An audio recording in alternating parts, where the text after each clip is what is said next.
Welcome to the deep dive. Really glad you could join us. Today, we're plunging into a topic that, well, many of us instinctively shy away from, maybe even actively misunderstand. We're talking about power, not as some kind of dirty word or, a cartoon villain thing, but as a fundamental, almost inescapable force, something that really shapes our careers, our organizations, and frankly, our whole lives.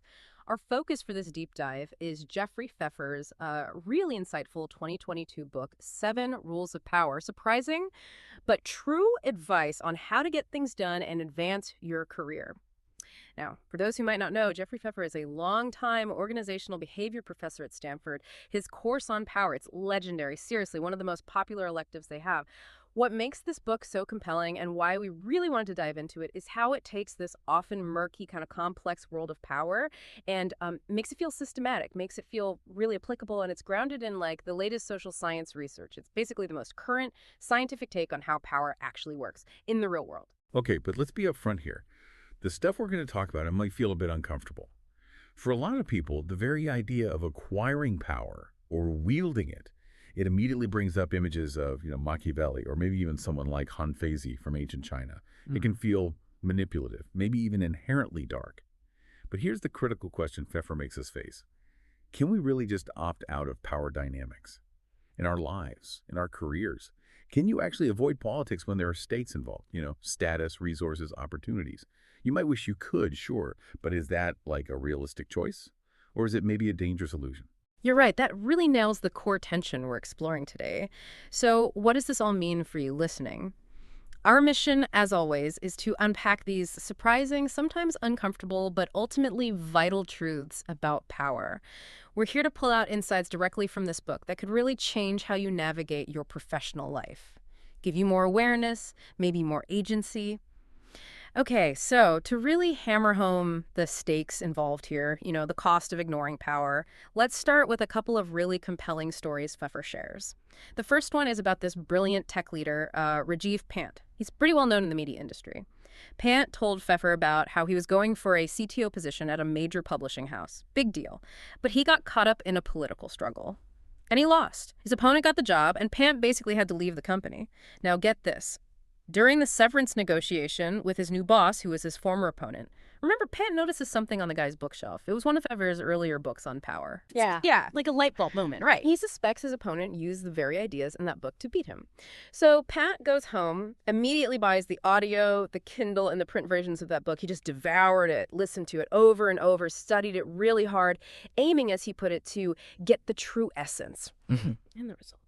Rajiv Pant goes on to become CTO of the New York Times and the Wall Street Journal, later a chief product officer. His claim, he never lost again. Now that is quite a turnaround. That's such a stark illustration, isn't it?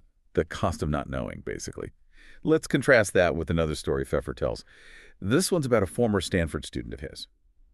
So years after graduation, Pfeffer runs into this student. The student's all bright-eyed, telling Pfeffer, "Professor, loved your class, agree with the theories, but I'm not going to use them." He says, "We're the new generation. We don't play power games. Me and my friends just started an investment company.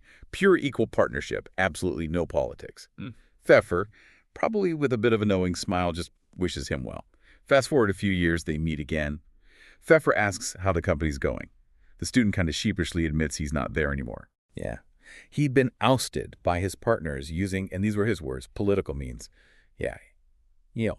So these two stories, okay, they're anecdotes, but they powerfully illustrate a core truth. You can't really just opt out. Like it or not, power dynamics are just unavoidable when you work with other people, or whenever there are stakes involved, status, resources, benefits, you name it. The core lesson here seems to be you can't truly escape the politics and power stuff.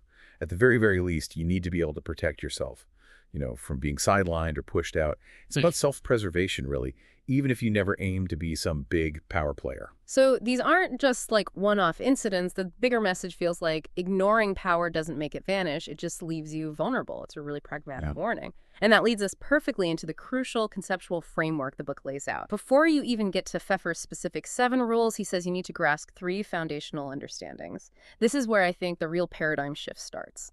Absolutely. The first understanding is, pretty blunt. The world operates on power. We often like to imagine this flat, meritocratic world, right? But in reality, society stays stubbornly hierarchical. Top positions are scarce by nature. Pfeffer calls this ranking scarcity. What does that mean practically? It means competition for those good positions is often fundamentally a zero-sum game. The powerful are always going to be a minority in any era, any field. And what's more, the higher you climb in an organization or in your field, the more critical power becomes. Think about it. At those top levels, everyone is incredibly smart, highly educated, got impressive skills. Talent alone isn't enough to differentiate you when everyone's equally talented. So what will? Your ability to navigate and, yeah, play the power game. And this is where some common myths get busted. Some people argue, oh, business is globalized now, decentralizes power. Pfeffer says, nope, actually the opposite. Globalization has arguably intensified the concentration of power and wealth. Yeah. And others might say, well, the internet, social media, that weakens traditional power, empowers the masses. Again, the evidence seems to suggest otherwise. Traditional power structures are actually incredibly good at using these new tools to solidify their own position. I mean, think about how big corporations or political groups use social media to control narratives, target messages. It's incredibly precise. Right. The tools change, sure, but the goal consolidating influence that stays the same. So while the forms of power might shift, the fundamental principles, they seem pretty constant. Personal relationships, they still matter immensely. People still tend to promote people like themselves. And strategic alliances with the strong, still a cornerstone of influence. Okay, that leads straight into the second big understanding, and honestly, for many people, myself included maybe, this was probably the hardest one to swallow. Power is morally neutral. My first reaction is like, no way. How can something used so often for bad things, for manipulation, be neutral? But Pfeffer's argument is, look, if you constantly see power as inherently negative or dirty, you'll actively resist getting it. And then you're left with nothing but complaints, or you end up being a victim of those who do understand and use it. He suggests thinking of power like a tool, a hammer or maybe a scalpel. A hammer can build a house or it can smash a window. A scalpel can save a life or take one. The tool itself isn't moral or immoral. Its morality depends entirely on the user and what they do with it, their purpose. To illustrate this, the book mentions a novel, Kanglang Zi Shui by Yan Zhen. It focuses on a character, Che Da Wei. He starts out really principled, an intellectual who disdains power, thinks he's above it all, and he struggles a lot. But then he starts a family and he realizes, wait, without power, I can't protect them. I can't really achieve anything significant. So he makes this conscious choice, learn how to wield power. And turns out he's surprisingly good at it, gains influence quickly. The novel kind of subtly asks, was this a moral fall for him? Or was it a pragmatic, maybe even necessary evolution for someone who ultimately used that influence to do good things? It's a really powerful question for all of us, I think. And this is exactly where Pfeffer's advice really hits home. Try to avoid making moral judgments about others in the power game. If you immediately label someone as bad or evil, you instinctively shut down any possibility of forming maybe a crucial alliance with them. That could be a huge strategic mistake. In the power game, their inherent goodness or badness isn't really the main point. What matters more is, are they an ally or are they an obstacle in this specific situation? Situational. Exactly. And this is precisely why so many capable, quote-unquote, good people often fail in power struggles. They're unwilling or they're just disdainful of certain power moves because they associate those moves with bad people. But those very moves might be essential to actually achieving victory, to getting things done. It's almost like you need to adopt a kind of sportsmanship mentality. View yourself as a player trying to win the game without getting overly emotional or judgmental about the game itself. It has rules, and you need to know them. So it's less about being good in some abstract sense and more about being effective within this specific arena. That's a challenging reframe. And that brings us nicely to the third foundational understanding. To achieve great things, you must have power. A lot of us operate under this idea called the just world hypothesis. It's this really common cognitive bias where we believe that effort always equals reward. Work hard, you'll get ahead. The most talented people will naturally rise. But Pfeffer argues this often serves as a kind of convenient illusion, especially for those who already benefit from the existing power structures. They might preach meritocracy while, quietly disregarding it themselves. The reality is people's effort and results are often pretty disproportionate. Why? Because certain positions come with what Pfeffer calls power leverage. These positions don't just reward your effort, they amplify it. They let you achieve way bigger results. So to make a significant impact, to really achieve those great things we talk about, you need to get yourself or maybe your allies into those kinds of positions. Now, of course, talent matters. Someone with zero talent just focused on power games isn't the answer, right? But power enables talent. It allows talent to be seen, to be used, to be recognized, and ultimately, yeah, to be rewarded. As the book puts it pretty bluntly, success is not determined by your business performance, but by the usefulness of your performance to your social network. Sure. And power is absolutely key to making your performance useful within that network. Look, it's important to acknowledge that all of this sounds and often feels uncomfortable. It really does. Making these kinds of power moves can feel unnatural. They often require you to step outside your comfort zone, do things that don't come easily. And that's why practice is so essential, just like learning any new skill, really.